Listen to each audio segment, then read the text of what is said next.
Hello everyone, this is Sarabjit Kaur and I will teach English 1 in your class 5th standard. So open your English 1 books, chapter number 1 and page number 5 of your books. Sentence, the sentence.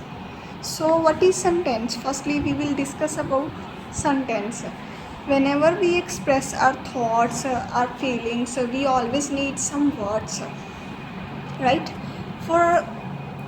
And whenever we arrange those words in a proper order, then it conveys a complete sense, and which words convey a complete sense, those are known as sentence. Group of words which convey a complete sense, those are known as sentence.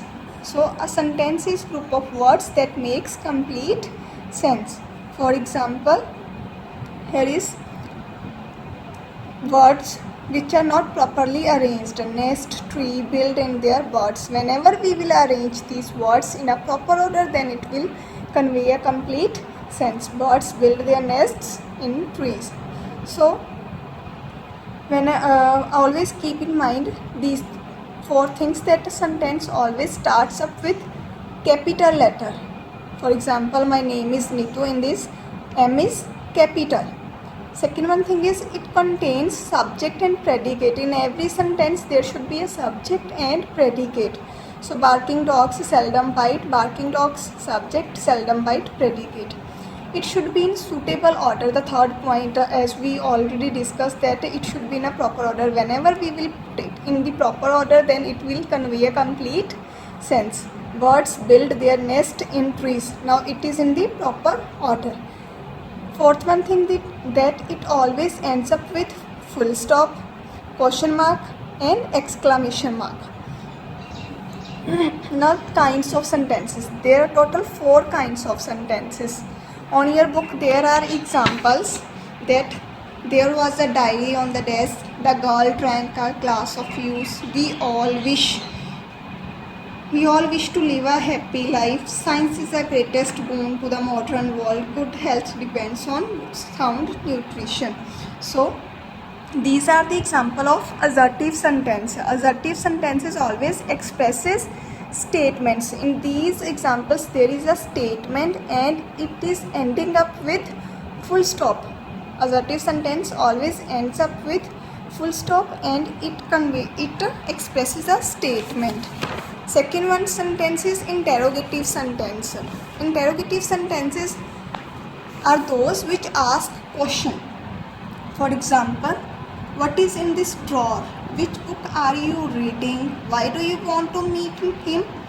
Where are these people going? How did you solve this problem? These are the example of interrogative sentence. In all these sentences, question is asked and it is ending up with question mark. The third one is imperative sentences. In imperative sentences, they always expresses order or request. Imperative sentences always expresses order or request. For example, lift the box, try to do better, open your book at page 7, do not talk so loudly, let me go home. In these all sentences there is a order or request. For requesting we always use word please, and those words where there will be a please word, that means that is an imperative sentence, and kindly word is also referred to imperative sentences. Now the fourth one is exclamatory sentences. Exclamatory sentences always expresses a strong feeling. For example, what a delicious meal, what an impressive building it is, how intelligent this student is, how excellent the box is, what a lovely child. So exclamatory sentences always expresses a strong feeling, and it also ends up with the exclamation mark, which is here exclamation mark. So this is all about the sentence. If there will be any doubt, you can ask in the comment box on the YouTube and clear your doubts. Thanks and have a nice day, students.